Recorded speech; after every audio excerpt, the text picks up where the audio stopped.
বৃষ্টি আর জলাবদ্ধতায় আজও স্থবির রাজধানী। 2 দিন ধরে ঢাকার সড়ক এই ডুবছে তো এই ভাসছে।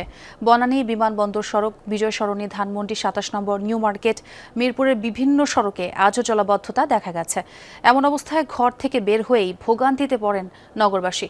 বৃষ্টি মাথায় নিয়ে গন্তব্যের উদ্দেশ্যে বের হলেও নগরবাসী পড়েন ভয়াবহ যানজটে। সিলন টি রপ্তানিতে শীর্ষে।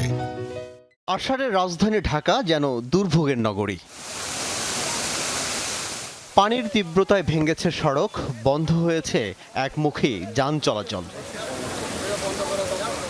শাহজাদপুরে গুলশান লিংক রোডের এই করুণ অবস্থা রোববার সকাল থেকেই।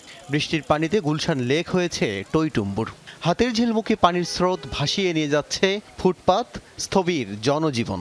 বর্ষা সিজনে আগে যদি এইটা ভালো করে দেখতো যে কোন রাস্তাগুলো ক্ষতি হচ্ছে, কোনটা মানে বৃষ্টির কারণে ভেঙে যাইতে পারে, এরা যদি তাদেরকে থাকতো তাহলে আজকে আমাদের এই পরিস্থিতি হতো না, সরকার এত বড় ক্ষতিগ্রস্ত হতো না। পাইপটা রয়েছে আরো বড় পাইপ তুলে আমরা এই রাস্তাটা এত ক্ষয়ক্ষতি আর জনদুর্ভোগের এত ক্ষয়ক্ষতি হয় না।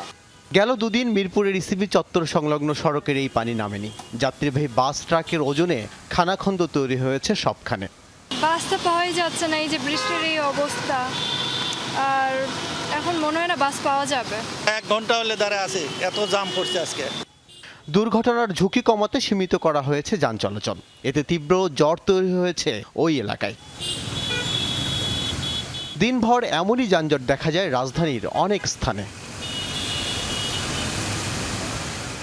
যে এই গলিতে পানি আছে, পানি ছাড়া কোনো জায়গায় নাই। টানা বৃষ্টিতে ডুবেছে নগরীর প্রাণকেন্দ্র নিউ মার্কেটও। বৈরী আবহাওয়ায় মালামাল ক্ষতিগ্রস্ত হয়, বিপাকে পড়েছেন ক্ষুদ্র ব্যবসায়ীরা। ব্যবসা বাণিজ্য, কাস্টমার নাই, চলাফেরা করতে কষ্ট না। আমরা তো গরিব মানুষ, দোকান না খুললে তো আর রুজি করা যাবে না। আমরা চাই যে এখানে পানি নিষ্কাশনের সুষ্ঠু একটা ব্যবস্থা সরকার আমাদের করে দিক। রবিবার করাইল বস্তির অনেক ঘরেই ছিল পানির নিচে। সোমবার দুপুরে মেঘ কালো বৃষ্টি শুরু হতেই ফের বাড়ে পানির উচ্চতা, বাড়ে দুশ্চিন্তা। বৃষ্টি আসছিল তো এই কারণে পানিটা বেশি বাইরে গেছিল। আবার আজকে আবার রাত্রে আবার বৃষ্টিটা কম ছিল, আবার পানিটা কমে গেছিল। আবার পানিটা বৃষ্টিটা আবার বাড়তেছে, আবার বাইরে গেছে। এই ধরনের বৃষ্টিপাতে যে দুর্ভোগ তৈরি হয়, সেই দুর্ভোগের কথায় তিনি বলছিলেন এই দুর্ভোগ লাঘবে নিশ্চয়ই নগরকর্তা যারা আছেন তারা ব্যবস্থা নেবেন। মুষলধারে এমন বৃষ্টিতে নাকাল নিম্ন আয়ের এসব মানুষ।